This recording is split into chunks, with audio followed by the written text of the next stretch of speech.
Good evening, and thank you for joining the Reform Alliance Virtual Town Hall for School Choice. I'm very excited about our call tonight. We have an amazing panel of folks, both state and national, that are experts in the field of school choice. My name is Laurie Lee, and I am the chairman of the Reform Alliance. The Reform Alliance is a nonprofit organization, and we are solely dedicated to making sure that every single child in the state of Arkansas has equal access to a world-class education. Our whole mission is to create these networks of parents and community leaders so that every policy discussion and every conversation about education starts and ends with our children at the center of that conversation and how those decisions will impact them. We hope that you enjoy tonight, that you ask your questions, that you listen to these speakers, and that you follow up with us. If you're interested as a parent, as a voter, as a constituent, as an Arkansan, in learning more about how you can get engaged and advocate for children to get an education so they can become productive citizens and viable taxpayers in our communities, then I really want to encourage you to reach out to the Reform Alliance. We're building parent coalitions all over this state that are solely dedicated to making sure our school systems, public, private, charter, virtual, micro, every single model that's available to children today in 2021 is the very best it can be for your community, for your children, for our businesses, and for the future of our state. So call us at 501-244-9028 or visit us on Facebook, Twitter, or email. I'm going to go ahead and boot off here and let the experts take charge. Kara, Corey, Sarah, Sherry, and Jarethan, thank you so much for your time tonight. I'm really looking forward to this. It's going to be a barn burner. You guys watching have no idea what you're in for. Thank you and have a good night. And I guess I'll take it from here. Good evening, everyone. My name is Kara Candell, and I'm really pleased to be here tonight. By means of introduction, I am the Director of Educational Opportunity at the Foundation for Excellence in Education, also known as Excel in Ed. And in that role, I oversee all of our private school choice policy work, which means that I get the really cool job of looking at private school choice programs across the country, helping to figure out what works based in research and data, what doesn't work, and then helping states as they move forward in their journey to give families more access to a wide range of educational opportunities, helping states create the best policies for families, really strong parent-centered policies. I'm also, I should mention, a senior fellow at Pioneer Institute here in Boston, Massachusetts, where I also live. And all to say that I know what it's like to work on the state level, not just nationally. So I'm really, really excited for this conversation tonight with this great panel, especially in this moment. We are here to shine a light on what it means to provide all families with the kinds of access that they need to high quality educational opportunities.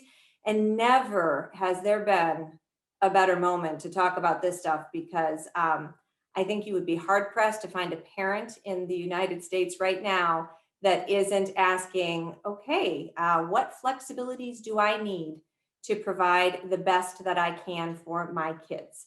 So enough said about me, and that's the frame of this conversation, but I'd like our panelists to each take a couple moments to introduce themselves. So Sarah McKenzie, why don't you tell us a little bit about yourself and your work?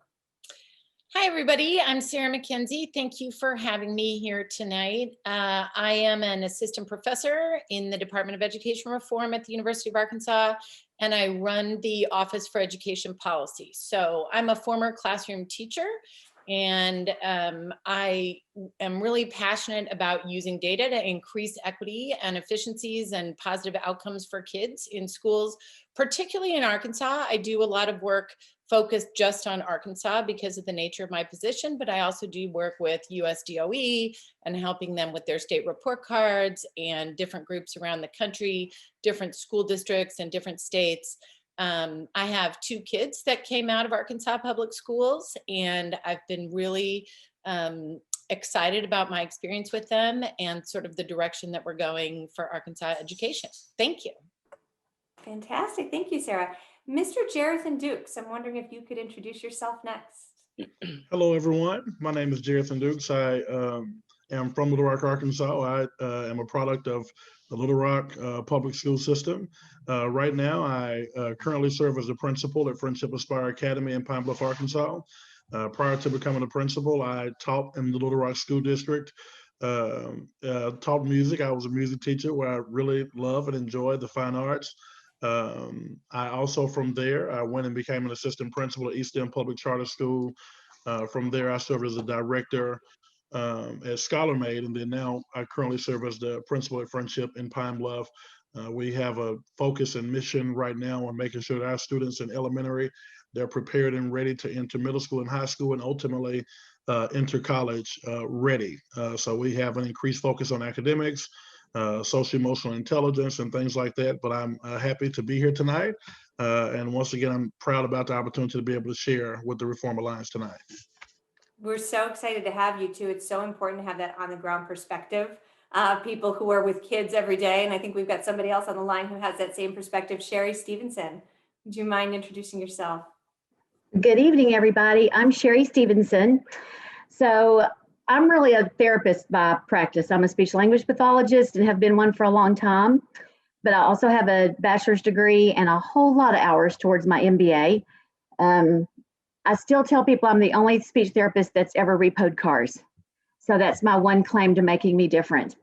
I'm currently the director of a private school in Little Rock called Access Academy, which is for students with all kinds of different learning differences. We have students with developmental disabilities through just garden variety learning disabilities, and why they're learning different, we don't really know.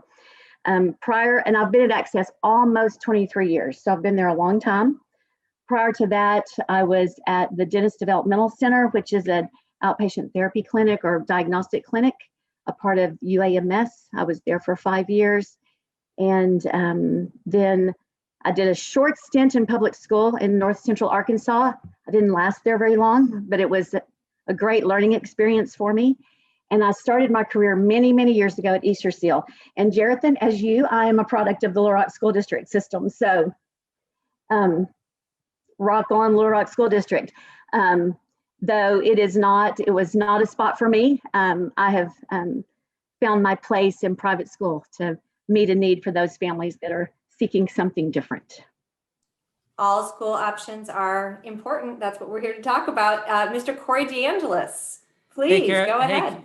Hey, Kara, thanks for moderating this panel tonight. Thanks to the Reform Alliance for hosting this event. I'm Corey DeAngelis, Director of School Choice at the Reason Foundation. I'm also an adjunct scholar at the Cato Institute and the Executive Director at the Educational Freedom Institute. I actually did my PhD in education policy over there at the Department of Education Reform at the University of Arkansas, where I started to do a lot of studies on the effects of private school and public school choice options, particularly on non-academic outcomes of these types of access to alternatives to the traditional public school system, in particular, looking at things like effects on criminal activity, effects on mental health, effects on reports of satisfaction and cost effectiveness, and other types of outcomes as well. I also went to public schools in San Antonio, Texas, growing up all through K through 12. But I actually did get access to a school choice option for high school, a public magnet school, and I felt like that really had a positive impact on my life trajectory. And I feel like other people should have access to educational options other than the school that they're residentially assigned to. So that really got me excited about the topic of school choice going forward as well. So thank you so much for having me. Fantastic. We're excited. So a diverse panel with really diverse perspectives, but of course we're here to talk about Arkansas and opportunities for Arkansas. So Sarah, I'd like to start with you. And of course, as I've already told the panelists, if you have questions for each other, this should feel a little bit more like a dialogue. If the barn really starts to burn, I will rein you in. That's a promise, DeAngelis. But Sarah, I'm wondering if you can frame for us, first, what's the state of education in Arkansas? Meaning, what are outcomes for kids? What do we know about how they're doing? And then on top of that, what opportunities do kids in Arkansas currently have? What options do families have? So those are two very big questions. I will start with just laying out the options that we have, and then we'll start talking about the outcomes, because those I know more specifically just for the traditional public and the public charter schools. So the main option for most Arkansas families at the moment is to attend their locally zoned traditional public school. That's about almost 500,000 kids that we have in the system currently. Many districts offer a pre-K option as well, in addition to the regular K-12 services. There's also public charter schools, which are part of that 500,000 kids we just talked about. About 5% of kids attend public charter schools that are open enrollment schools, which means that you can go to that school even if you don't live in a particular geographic area. So kids opt into these schools. If there's more kids that want to go to the school, then there are spots available at the school. Then they have to have a public open charter lottery, and everybody's name gets put when I do them, which I think I did Friendship Aspires.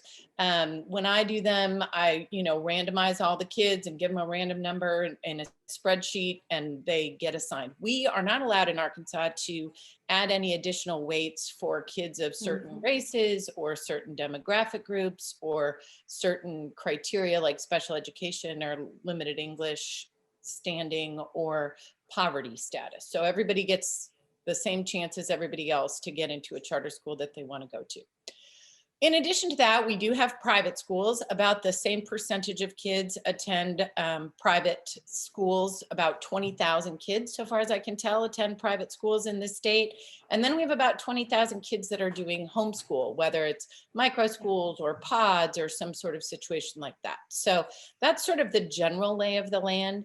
There's also district conversion charter schools, which are different than open enrollment charter schools. These are district schools that have gotten waivers for particular state standards. You still have to live in the geographic zone to attend these schools, but they may just offer some different opportunities and services like internships.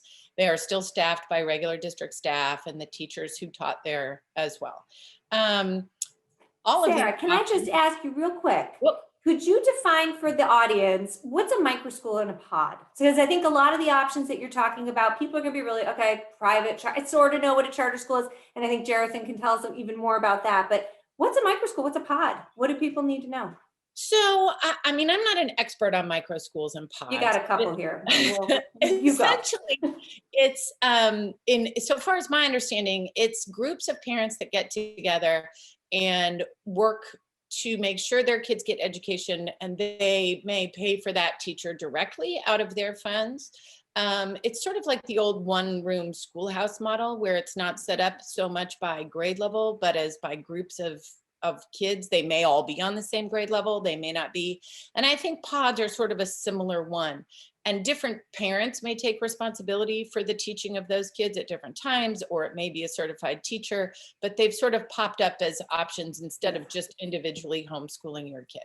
Awesome. Yeah. And I would just add that the only thing with a micro school is it could be be provided through an organization or a company. But yes, right on. And thank you. I know that folks who didn't know what those are appreciate that. And I interrupted you. So please continue. I think you're going to talk a little bit about outcomes.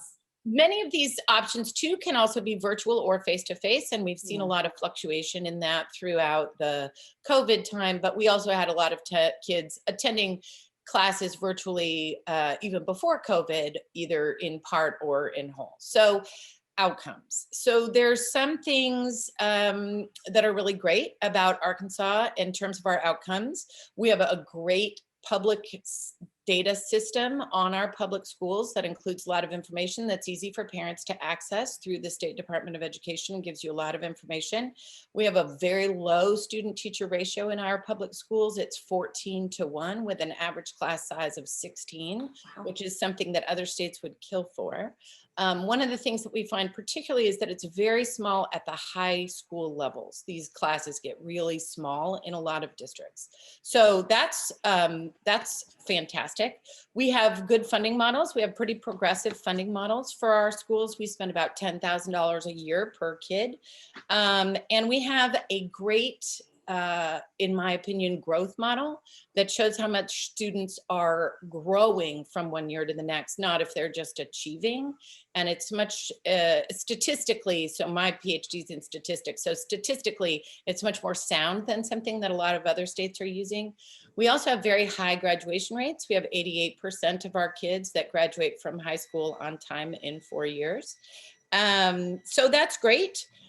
Problems are that our school accountability is still really based on those achievement scores, which is highly correlated with poverty, and the letter grades are based on that particular metric as well. So sometimes the letter grades can be challenging to do. In terms of our NAEP scores, which is really the only way we can compare with other states, we're about 45th or up to 40th among the states. We are lower than our border states in both 4th and 8th grade reading and math, and our scores have been going down a little bit while theirs have been remaining the same. In terms of longer term outcomes, 88% of our kids graduate from high school. About 48% go on to a college experience. That's my oven beeping, sorry. Beep, beep, beep. And you know, most of those kids persist to a second year. But when we really think about it, like if you look at a group of 20 kindergarten kids, by the time they go through that high school graduation and then going on to college and then persisting, only 2 out of those 20 kindergarten kids will get a college degree in 6 years. Yeah. So a little bit of work to be done. And well, thank you for that sort of general overview of what's going on in Arkansas. And we should note NAEP scores, for those who don't know, are really important because NAEP is given to a sample of students across the nation in core subject areas. And it gives us the ability to sort of figure out where states stand in relationship to one another. And so 45th, not exactly where you want to be. You should also note that you went through a lot of the choice reforms that Arkansas does have, but there are some other more choice-rich states, shall we say, and we've seen at least one of those really rise in the NAEP rankings as its choice programs have grown over the years. So of course, I'm talking about Florida, and during National School Choice Week, and certainly for the purposes of this webinar, I thought that was really important to point out. I'd like to turn it over to Jarathan, because I would hope that you could tell us a little bit more about the charter school model. So like, what differentiates your school from the district school that I attended as a kid? Okay, so like I said before, I did attend traditional public school all the way through and graduated from Little Rock Central High School, where I really enjoyed that experience. And I never got a chance to attend a charter school. And in fact, before working at a charter school, I was really kind of almost forced or tempted to force not to even go the charter school route as an employee. So when you ask about just like some of the differences and things about charter school, I think it's all about who you ask. We'll just start from the top. When you ask, employees or just adults about charter schools, it's all about, pretty much people never really take time to really uncover some of the myths about charter schools and things like that. So, when I first coming from working as a teacher in the traditional public school in public school district in Little Rock, Arkansas, a lot of people were, unhappy with me, said all types of mean things, and probably still do to this day, because there are a lot of things they do not know about charter schools. So when you ask about the differences and things like that, I think it's all about who you ask. But as an employee of a charter school, I really enjoy the experience from working in public school. I think there's a little bit more freedom in the classroom, especially for me. I feel like as an administrator, I feel supported. I also have all the resources that I need. I have that autonomy that I want to be able to lead, based on research, based on what, just over my experience of things that I know that are right to do. So as an employee, people would describe a charter school as a place where you do have you have autonomy, you have freedom, you have the ability to be able to do what you know is right for children. If you ask parents what they think about charter schools, they're going to say pretty much what they think. Some of them will say what they think they know, but the ones that really do know, they'll tell you that they really appreciate the experience, because for them, charter schools, as you all have already start to talk about already. It provides a different option for parents than what they're used to getting to in a traditional public school setting. And not saying that anything is wrong with a traditional public school, but just based on what we know about the research, with with a lot of minorities being enrolled in charter schools, Right. there's a very high percentage of minorities enrolled in charter schools all over the state of Arkansas. Parents feel like they need something different than a traditional educational model. So for parents, I think that they enjoy, for them, they feel like for their children, they feel like they get more time. They feel like they get more freedom to be themselves. And even if they have behavior issues, some, or socioeconomic issues, social emotional issues, and things like that, they feel like that they have their space where their children are able to develop and get the skills and get the tools they need. Because charter schools, some of us really have an increased focus on academics, of course, but also to the whole child. Not saying that traditional public schools do not, but charter schools, when they write their charter, just our focus and our mission is geared around. It has to be something creative that you're really passionate about as an organization. That you want to drive your mission and vision forward. So I feel like charter schools, the one that I do work for now, and just the ones I worked for in the past, have an increased focus on the social emotional intelligence of children, making sure that those social emotional needs are met, as well as the academics. If you ask the most important person, which is the child, they will tell you that there's really no difference. Believe it or not, parents ask me this all the time about children that enroll. I've got a young lady that enrolled in our school a couple of weeks ago from local public school, and she just blends right in. Like there was like no getting to know you process. Like she's a student, she's a child, and she came right in, ready to learn, already making friends. She's feeling accepted. She's activating her scholar voice in our school and things like that already. So I think when you ask about a charter school, one thing that I think people forget all the time is that from the child's view, which is most important, they see children. They can make friends with anybody. They see people that look like them, people that do not look like them, and they get a chance to really just have that freedom to make friends.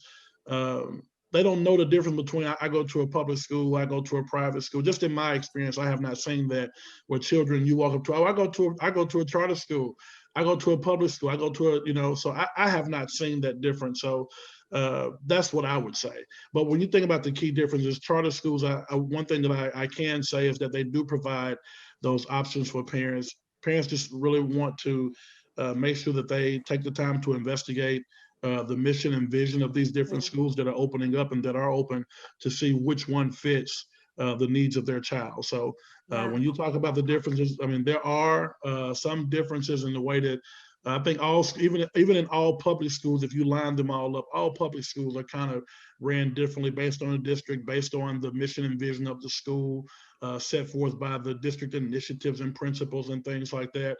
But at the end of the day, we're all open to educate children and make sure That's that right. children's needs are met. So for me, as a principal, I love working in a charter school. I loved attending traditional public schools. So there are some differences, but really the biggest thing is that we're all in it to provide different options for children. A quick question for you. Well, so thank you very much and just so our listening audience is sure to know, charter schools are fully public schools, right? Right. And I love that how you describe them, because they have the ability they were founded, the whole idea was based on, let's have public schools that can organize around a distinctive vision. But Absolutely. now real quick, because we don't have too much time, I want to ask you a question here. Are charter schools as public schools accountable to the state for outcomes? A lot of people would say, oh, those charter schools, they get off scot-free. They're not as accountable as district schools. What would you say to that? I would say that's absolutely false. You're like, I'm accountable every day. Look, my district, we have meetings weekly, and I'm talking to my superintendent every other day about data and things like that. So we are not data and scotch-free. I think that just the short way around, of course, the funding for charter schools is not the same as traditional public schools. It's lower. So it's lower. It is significantly lower, and I think that's one thing that people do not understand. So when you think about budgeting, that alone causes for some of the differences that you see in charter schools. So there are waivers out there. I mean, everyone in the state is eligible to apply for waivers, but at the same time, charter schools that are really about the vision of educating children that I've worked with, the one that I currently work for now, the ones I worked for in the past, we don't cut ourselves at trying to lower the expectation for what we're going to offer. Yeah. The same state testing that they take in public school, we take those same ones. We get a letter grade just like everyone else. And I think the one thing that people don't realize that we're under a little bit more pressure, in my opinion, because we're not guaranteed to be open tomorrow. So That's we right. have to come to work every day. The state can shut you down if you don't perform, right? They can, absolutely. Yeah. Thank you so much, Jarethan. Now, Thank you so Sherry, you work with exceptional students. You got a long Yes. history of working with exceptional students. Exceptional students attend all different kinds of schools throughout the state of Arkansas and across this country. So can you tell us a little bit, though, about the challenges that the students you work with face? What specific challenges do students with disabilities face that their peers do not? So in thinking about that question, I sort of glumped it into some categories. I think sometimes our students that are special learners are oftentimes misunderstood. I oftentimes think that inappropriate expectations are put on them. And when I say expectations, sometimes they can be placed too high and sometimes they can be placed too low because they're trying to make everything fit into this neat, tidy little round peg. And that's not what our special learners, I can take all 108 of my students and no two of them are the same. One of the biggest things that we see that I think gets really misunderstood and really overlooked is the self-esteem issue for children who have learning differences, and especially the kids that come to Access that have learning disabilities, not necessarily developmental disabilities, but the students who fall into that more LD category. Cognitive abilities are pretty much within average range. They're very aware that they don't learn like their peers. And I can tell you right now, if you do not take time to work on their self-esteem, academics are a moot point. If you don't develop the confidence in those students, their academics are just gonna be academics and not have a whole lot of meaning to them. And then educational strategies need to be flexible. And I think sometimes and there's no reason that it has to be this way, but a lot of times in traditional school settings, educational strategies get to be really rigid instead of really flexible. And if we could just move away from that rigidity and realize that all students have a different way to learn, then we could all kind of come to the table. But then that's even exacerbated by our special needs learners. My list could go on and on and on, but those are the categories that I kind of glumped it into, because my 23 years of running Access, those are the areas that I see being predominant. Now, Sherry, Access is a private school, as you Yes. said at the outset. So tell us about what that means for the families that can access you. Do they have to have a lot of money to be able to pay tuition? Is this a school that is exclusive, or by what means can families access your services if they're unable to afford tuition? So for a long time, I will be very honest, it was exclusive and we didn't intend for it to be that way, but that's just the way it was. There wasn't a lot of money available. Now Access, and we run a tight ship, man. We can do a lot of things you give me $1 and I can make it. Schools are good at that. I can make it go for about $10. But we, since 2017, we have been very blessed to be a part of the Succeed Scholarship Program. So that has been a huge blessing I currently, of my 108 students, 69 receive the scholarship. So that has really opened the doors. It's made us much more, it has made us much more diverse. Now the families, the scholarship does not cover our full tuition. So the families still have to be able to come up with a certain amount of money, but it's much more reasonable than it would be without the scholarship. And then Access, we do have our own tuition assistance program through fundraising, and we have some generous donors that give specifically to scholarships. And so for some families, we can supplement a little bit more than what the Succeed Scholarship provides. But so that's how we are funded from a tuition standpoint. So we still have a lot of families that are fully pay for the tuition. They know they can, and they want other families to be able to access the scholarship. They don't want to take money from families that need it more than they do. So we have very gracious families, and so. And now We the just- Succeed Scholarship is a state-sponsored program. Mm-hmm. Can you talk just a little bit more about the children in Arkansas who are eligible to participate? So the Succeed Scholarship is specifically for those students who are identified with some type of learning difference. And it's gotten a little more understanding. It was really hardcore right at first. You had to have an IEP, and so now it's a little bit looser in that as long as the doctor will sign off on certain diagnoses, some families can access the scholarship without having an IEP, but you absolutely have to have an educational need to access the scholarship. It is not income-based for the family. It is educationally based for the needs of that one particular student. That's really helpful. Thank you. Now, Corey, I'm going to give you a chance to wonk it up here. So we've heard about everything from Sarah telling us about various public school choice programs like open enrollment to public school choice programs such as charter schools, now talking about the Succeed Scholarship. Can you talk more generally about the range of educational opportunity for families in Arkansas and in other places? And what do we know about it? Like with your researcher's hat on, what do we know about how opportunity works? Yeah, I first want to start out by saying the way I define school choice and give a little bit of a definition, because a lot of people get lost in the weeds of what those words actually mean.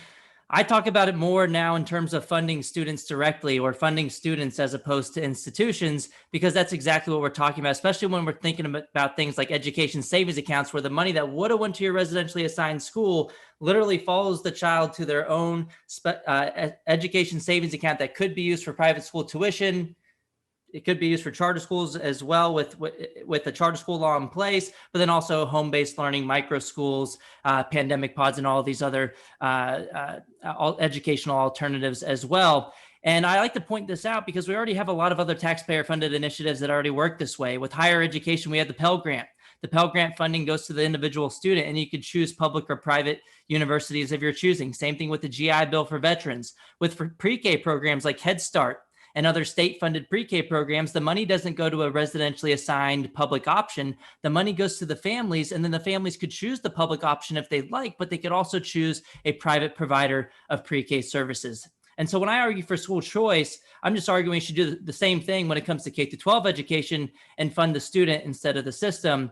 And you can go on and on with other examples in other industries, such as food stamps. We don't tell families they have to use food stamps at a residentially assigned grocery store. The money goes to the family. You could choose Walmart, Whole Foods, Trader Joe's, essentially any other provider of the service. Same thing with Medicaid, same thing with Section 8 housing vouchers. The money goes to the person. It doesn't go to the institution. I think we should do the same thing with K-12 education. But nationally, we have about half of the states have some form of private school choice or some type of program that funds the student directly. And we have about 45 or 47 states right now have charter school laws in place, and the District of Columbia. Hello, Cat. And as far as the research, I'd recommend people go check out the EdChoice 1, 2, 3s of school choice. They have a very wide-ranging summary of the evidence on school choice. For example, there are about 17 experimental random assignment evaluations linking winning the lottery to attend a private school through a school choice program to educational math and reading test score outcomes. And the majority of those find statistically significant positive effects on some or all students. And then about a handful of them find no differences. But all of these studies find that these are mostly neutral to positive effects at a fraction of the cost. For example, in DC, where I live, you have the DC voucher program.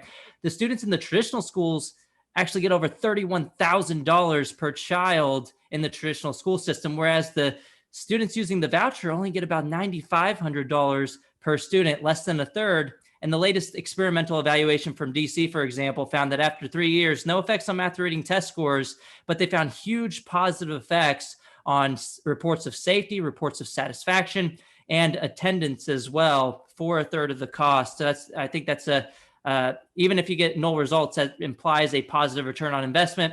I can go on more studies as well. There's a whole bunch of competitive effects studies looking at what happens to the kids in the public schools. 28 studies on that. 27 of the 28 find statistically significant positive effects for some or all students are in the traditional public school system, that means school choice is a rising tide that lifts all boats. You don't even really have to use the program to benefit from it, because the traditional schools start to scratch their heads a little bit and they start to say, hey, maybe we should allocate our resources this way or do something a little differently. Maybe we should change this or change that. And they up their game a little bit. And so it actually improves outcomes for students who are not even using the programs. I've done 2 studies real quick on school choice and crime. And there are actually 6 studies total linking school choice, either charter schools or private school vouchers or open enrollment policies, to criminal activity. All 6 of these studies are peer reviewed, and they all find statistically significant reductions in crime.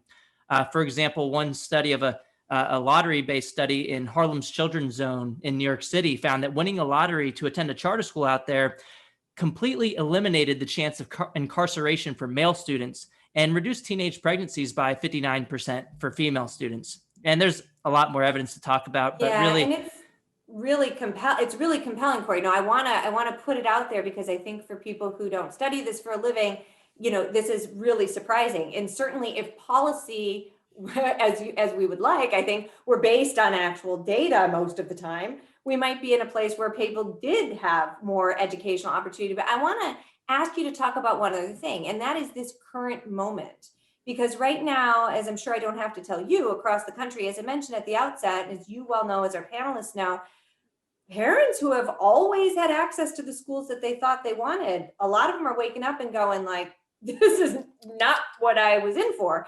And so the pandemic has shown this spotlight on the inequities that have always been there, right? But suddenly they're there for everybody to see. And part of what we're seeing across the country right now is a rash of school choice legislation. How can we make education more flexible? How can we give people more opportunities?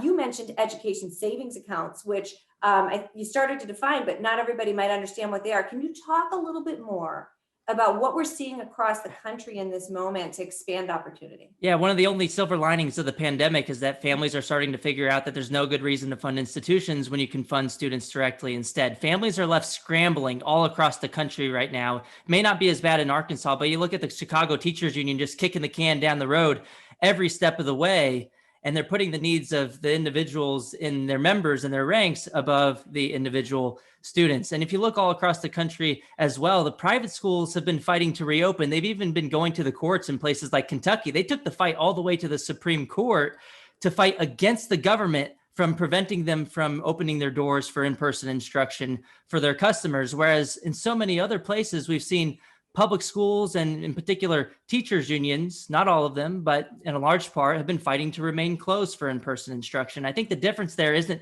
motivations. It's not that people in one sector are inherently better than people in the other sector. It's one of incentives that one of these sectors retains your children's education dollars, regardless of whether they open their doors for business. And so I think people are seeing that there are closed buildings getting their children's education dollars, and they're scrambling looking for in-person options, whether that's in a private school or whether that's in another charter school nearby, or maybe the charter school is doing remote learning better. Maybe you might even want a remote learning option. Maybe the public school just isn't doing it well enough for your child. We've seen failure rates increasing across the country, that students are failing at higher rates than ever. In Fairfax County Public Schools in my area, the number of students failing 2 or more classes has increased 83% this year. There have been mental health issues on the rise this year as well, from students not having access to the options that work best for them. And so families are looking at this situation and they're saying, you know what, we're getting a bad deal here. And families have always gotten the short end of the stick when it comes to K through 12 education. But this year in particular, the COVID-19 pandemic is putting a spotlight on this power imbalance that exists between the school system and the individual families. And so we've seen legislation being introduced in at least 14 states. I have a map at the Educational Freedom Institute tracking all of these bills, but there's been at least 14 now. Most of them are education savings account bills that are called, and this was all in January of this year, that are calling for initiatives to fund students directly. Some of them are even putting into the bills that if your school doesn't open in person, then you'll be eligible for a voucher to be able to take your money elsewhere. And the way I think about it, I mean, if your grocery store doesn't reopen, you could take your money to elsewhere. If Walmart doesn't open your neighborhood, you could take your money to Trader Joe's. If your school doesn't reopen, I think families are starting to kind of put two and two together and see, well, if that doesn't open, I should be able to take my children's education dollars elsewhere. And even if it does reopen or not, regardless, you should be able to take your children's education dollars elsewhere because the money's meant for educating the child. It's not for propping up and protecting any particular institution. The money doesn't belong to one institution or another. It belongs to the student. So it should really follow the student to wherever they want to get an adequate education. And of course, real quick, just to back up my argument that this is the moment for school choice, there's the latest Real Clear Opinion research polling on this found that between April and August 2020, just a few months, support for school choice initiatives jumped like we've never seen before by 10 percentage points, from 67% support in April all the way to 77% support in August. And that's amongst parents who have children in the traditional public school system. And actually several polls have seen that, not only that uptick, but steady support over time. And I would imagine, I would also add that some polls are finding among folks that you don't think support school choice. So, right? I mean, of course, we see big support among the folks who are most likely to support choice, which are people who don't have access, lower income folks, right? But definitely that support is increasing. And also wanted to note, Corey, just to build on what you were saying, that with an education savings account, it doesn't always have to be about public versus private or charter. It's about blurring the lines between all of these providers. A family could say, I want a tutor for my kid, and I'm going to do that full time. Now, I want to, we're getting close to time here, so I want to open it up to all of you. But Jarethan, you already spoke to one of the myths. You know, we're all obviously have different opinions on this panel, but there's been a lot of good said about school choice. But there's a lot of information out there that says, whoa, this is not the way to go. So Jarethan, you already told us, for example, that your charter school is actually quite accountable. But let's address another big idea here, because folks will say all of these school choice options, whether it's a charter school or the Succeed Scholarship, whatever it is, just takes money away from our traditional districts. And that's where most of our kids are in our traditional districts. So I don't know, Sarah, you sit there, you're in the education department. Would you like to comment on that myth at all? Sure. I mean, districts get funded per pupil that they educate from the state, and then they can choose how to spend that money however they want. Some choose to put it into teacher salaries, some choose to spend it on different kinds of projects. And so if they aren't educating that student, it makes sense that that money doesn't continue to go to that public school. It transfers, just like Corey's talking about, to the open enrollment charter school. So we already see that going. Now they have one less kid to educate, but they get one less kids funding. So it depends on your perspective on it. You know, if schools don't reduce the number of teachers that they have, which is 80% of school budgets is teacher salaries, if enrollment drops, if you lose 20 kids to a local charter school and you're still paying all the same teachers, like in Arkansas, we have 14-1, there's my bumper again, then you know, of course you're gonna feel like you're losing money because you're not trimming to be more efficient. And I think that's where we kind of get a bad, reputation, because I know for a fact that there are certain districts that use, that exact scenario that you just stated. And it's charter schools' fault that we're not able to do these things and do this or whatever. But more of what Corey was saying and more what you were just saying is absolutely correct. If you don't have the children, that funding just follows them. But once again, as charter schools, we're receiving less funding to do the same job. So when you asked about the accountability earlier, we're held to the same accountability standards. I feel like even stricter, because once again, we could be here today and not be here tomorrow, but we're also receiving less funding, which of course that has implications. If I make $10,000 a month and you make $1,000 a month, of course our budgets and what we choose to do with our funding is going to be completely different. Just personally, if I was receiving $10,000 a month and you made $1,000 a month, our households could not look the same because we've both got to make some different decisions. So that kind of creates some barriers right there with charter schools with the amount of funding that we receive.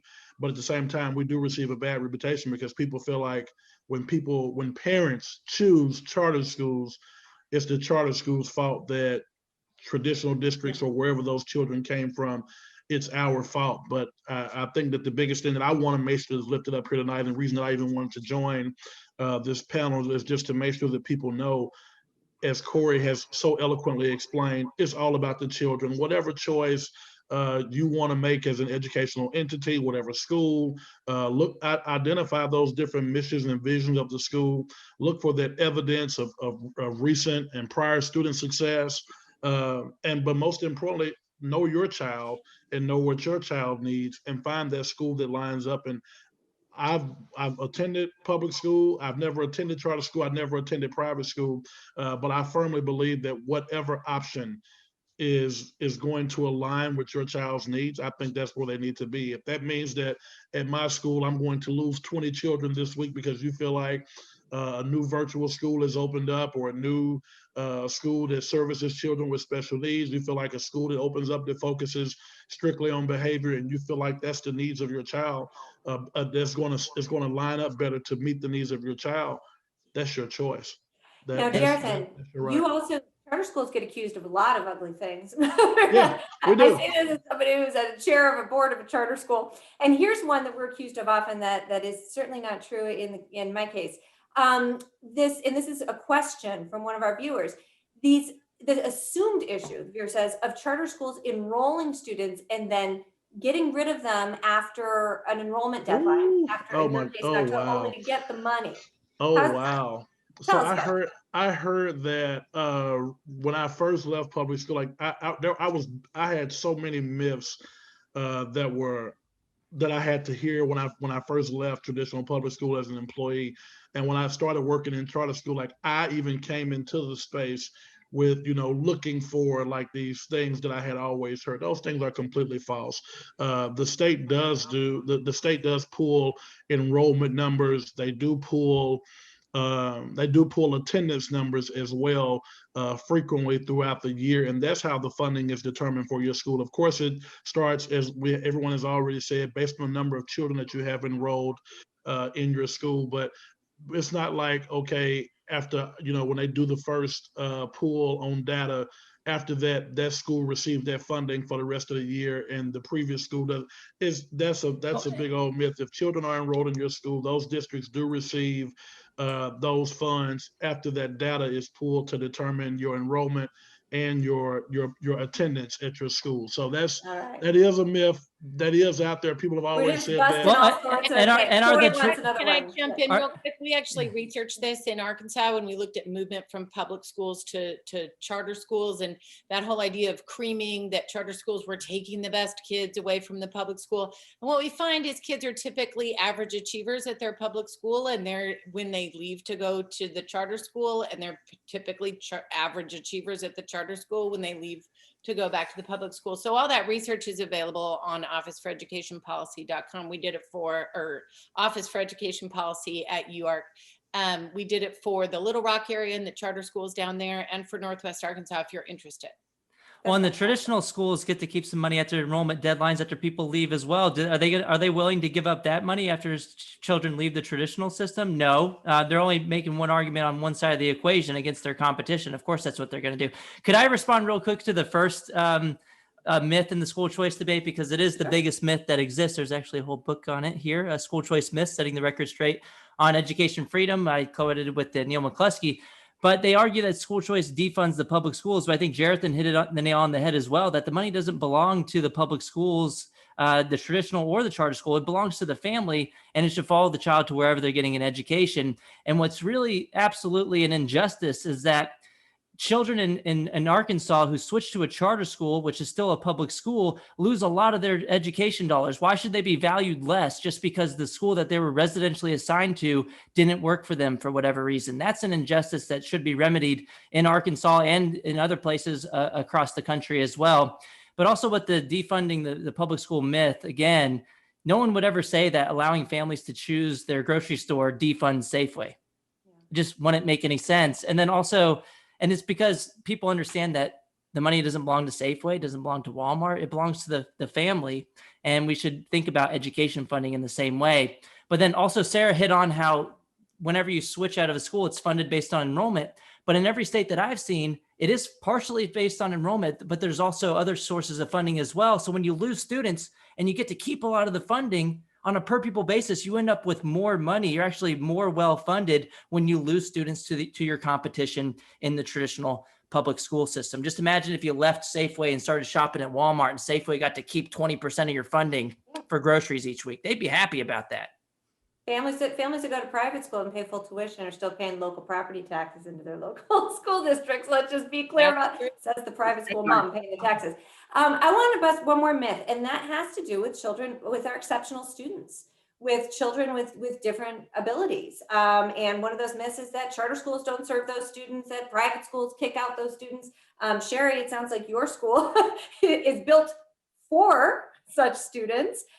Who wants to talk a little bit about this myth that that school choice is only for some? I'm going to let someone else take it, but I'm just going to say we do offer special education. We do have resource rooms at our school. We do provide special education. We do have students with IEPs. We do have students with 504s enrolled at charter schools. All the charter schools that I have worked for, we do have those programs. So we don't get a chance to opt out of offering those services. And I'll let someone else expound on. Sherry, what do you think? So at Access, I mean, obviously I have 108 students that would all be in special education if they were in a traditional school setting. They would all have an IEP if they were in public school. And one of the things that I wanted to just throw in for our school and for probably several private schools in Arkansas that are similar to Access in that they only serve students with learning differences. I think we're held to a very high standard because I have these people called parents that I'm accountable to every single day, and they can walk out the door at any moment they want to. And so that is a daily pressure and a daily responsibility that we feel every single day. And we have our outcomes and we can show numbers and we can show all kinds of things, but at the end of the day, I'm accountable to our board of directors who are asking me all the time what's happening at the school, and then mom and daddy. And mom and daddy at a private school my population anyway, can be pretty relentless. I want to jump in here, Kara. I think part of the challenge in Arkansas is the way special education is funded through the school matrix. So every school is assumed to have the same percentage and the same cost for special needs students. It's built into the matrix of the per pupil funding. And that can vary wildly when you have a very small school, like most charter schools are, with a couple high needs special needs students. They're going to cost more than what was built into the matrix for average for them.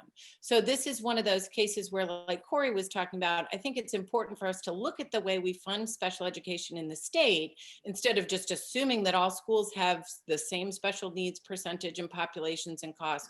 We know who these kids are. We know how much they cost. We could fund the individual students based on their tiered level of need. Correct. Instead of just being like, well, you got to take these kids, even though you don't have the resources all the time to fund them. And traditional public schools are having a hard time doing it too. We're dipping into our catastrophic funds to fund special education in the state. And there's a huge difference between a child who's on an IEP and from a speech therapy standpoint. If you get speech therapy, you get an IEP. So you may have an IEP and only have an R problem. Right. But then you may also be severely profoundly autistic and have every need under the sun. And so there's we just give everybody the same amount. And everybody's and hope it works out. Identified as the same, and that's just not the world of special ed. And Kara, a lot of these arguments, assume that the traditional schools meet the needs of all students or serve all students and take all comers, but that's not true. In so many places, the traditional public schools discriminate on the basis of zip code. Some of them have selective admissions. Some of them in Texas, where I grew up, charge tuition for out out of district students to try to enroll in those schools. So they're selective in their own way. And then also advantaged families already have school choice. They can already afford to pay for can private move. school tuition and pay out of pocket. They can already move to the best districts that have the best traditional public schools. So school choice in that sense is an equalizer, and that it allows less advantaged families to access alternatives as well, which is a whole part of the conversation that usually gets left out by the other side. Absolutely. And we're one of the only countries that does it that way, based on zip code, based on where you live, based on property tax revenue. But boy, we hold that dear. So listen, there are a lot of options for Arkansas right now. There are options that are currently on the table, that are being considered in the legislature. Who'd like to jump in and talk a little bit about what could happen? What momentum is there in the state right now to expand opportunities for families? I heard a little birdie told me that there might be some type of funding students instead of institutions proposal in Arkansas, just like so many other states. And hey, look, a lot of other southern states have enacted some type of school choice. Arkansas has as well, but it's a pretty small program for students with special needs. This seems like it would be something bigger. And I think more and more people are starting to understand, like I said earlier, that there's no good reason to fund the system when you can fund the student instead. The whole point of the education system is supposed to be to serve individual students and to meet their needs. We should have the funding allocation work in that same way. We should get our priorities right and prioritize the kids over any particular institution. And so I think there's a lot of momentum for that. It's National School Choice Week this week as well. So there's that kind of momentum. But then, yeah, just families around the country have just seen that, you know, that they're getting left out of a lot of these conversations. And one way to fix that is to give them real power. And the way to give them real power is to allow them to have some more choice. Absolutely. I did just finish a survey of 18,000 parents here in the state of Arkansas. And in general, I mean, our schools are all open for the most part. They're closing a little bit here and there, but 70% of kids are going to school in person, face to face every day. Parents felt like their kids were learning a lot, and the schools were doing a good job at handling COVID and the needs of their kids. So we're not saying that public schools aren't doing a good job and they aren't a viable choice for kids. Absolutely. And public schools are not going to go away. And I'm not against that money following the kid, Corey. I just feel like we need to hold all schools accountable the way we make sure the public charter schools are accountable.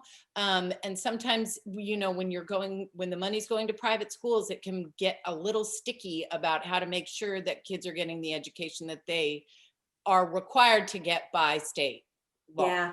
And Well, so I one would of the just things we can say, Sarah, too, is that if we look around the country at some of these states that have longstanding private school choice programs, and Arkansas, maybe, you know, there's some states right nearby that are doing lots of stuff with all forms of choice, and the vast majority of those states actually do have pretty good mechanisms for holding schools accountable, even if they're not taking state tests, which we know everybody loves a good state test, right? They still take a nationally norm referenced examination that allows us to see. So Florida provides a really great example, right? Almost 200,000 kids taking advantage of some sort of school choice in the state of Florida right now. And Corey already referenced some of this work, right? We have the ability to see long-term trends about how those kids are performing in their private schools versus students who would have been eligible to go but stayed. Yeah. I think the ultimate form of knowing whether something works is parent satisfaction. Parents care about a lot more than standardized test scores. So I think the ultimate form of accountability doesn't come from the government. It doesn't come from red tape and regulation. Accountability comes from the bottom up, allowing families to vote with their feet to the institution that works best for them. So private schools are directly accountable to families, whereas the traditional schools kind of check a lot of boxes with red tape and regulations, which I think the only true form of accountability is from the bottom up through allowing families to have meaningful options. Okay, well, we are, believe it or not, we are already at 9:30, but I have permission to go just a couple minutes longer. So before we close out, we're going to do just a quick round robin. And I want to ask each of you to think about, what do you believe should be the top priority for Arkansas when it comes to providing students with a high quality education? So We'll go in, I think if I can remember the order in which you spoke the first time. Sarah, you study What do this I every think should day. be the top? I'm sorry, can you repeat the The question? top priority for Arkansas when it comes to providing a high quality education for students. What should the state be focused on now? So that's a good question. There's a lot of really important issues. I would say thinking about the funding structure would be, because most of our kids go to traditional public schools and or to charter schools. I think public charter schools. I think that thinking about that funding mechanism and how they fund, but don't necessarily tie it to specific categories or specific needs for kids is something that could benefit a lot of kids in the state. Awesome. Jarethan, what do you think? I'm going to say two things. I'm going to say one, accountability for all. I feel like all of our schools should be held to the same level of accountability. If I can be here today and my job can be gone tomorrow, I think that we all should be operating under that same pressure.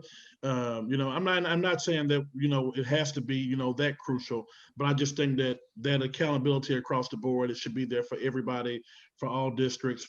We should all be held to the fire on doing what we say we're signed up to do. So that's one that I would say, accountability for all. The second thing would be right now, I think there's something top of mind for a lot of educators right now is just the learning loss that we're seeing from our scholars just from last year, from being out of school that time due to COVID. Even this year, the in and out, the quarantine, some kids are not, some schools are not open or, having to quarantine. So that learning loss that our children are experiencing. So putting together a plan. I know the Ready for Learning plan is something that has been, key for the state this year, but really thinking about how we're going to try to gain all that we're losing right now so that our students are not severely behind. Someone talked about it earlier, but just like seniors right now are missing out on high school credits. They're not, if all the time that we've lost, that readiness that they need to have ready to go into college and to enter the workforce after high school right now, that time being out of school last year and even right now that we're consistently seeing. So two things top of mind, accountability for all, and putting together a plan to tackle the learning loss so that we can make sure that Arkansas gets back on track and we're ready to elevate after all this stuff is over with. And raise those NAEP scores. Absolutely, absolutely. Sherry. So mine kind of is in line a little bit with Sarah's. I think we need to be willing to look at the funding and how the money, that's obviously I'm a little biased towards that. I wish we would be willing to think outside the box when it comes to funding schools. And then I very much agree with Jarethan on accountability. We're all accountable, and we all need to be accountable at the same level. Corey. Got four words and a comma. Fund students, not systems. All right. Well, I want to say one thing that I wish we would have had a little more time to talk about, but I think it was a thread that went throughout this conversation. And that is for all the parents who are listening, or if you're not a parent, you have a parent, you know parents. This moment is showing that parents we've always known they're powerful, but man, is the power with parents right now. And so whatever it is that your students need, your community needs, what you need from your schools, right? Parents, when they mobilize, are the most formidable force. And it doesn't matter if you're looking to improve your district school, if you're looking for a charter school option, if you're looking for a private school option, whatever it is, it doesn't have to be about different types of schools, different way of doing schools. It's about getting what's best for your kids. And so what we hope to see, those of us who watch these things and pay close attention to what you all are doing in Arkansas, is real parent mobilization and parent voice in policymaking to serve kids going forward. So with that said, I want to thank our panelists tonight. It has been an amazing conversation. I've thoroughly enjoyed it. I hope our listeners did too, and hope to be with you all again sometime in the near future talking about what is happening that you've suggested tonight.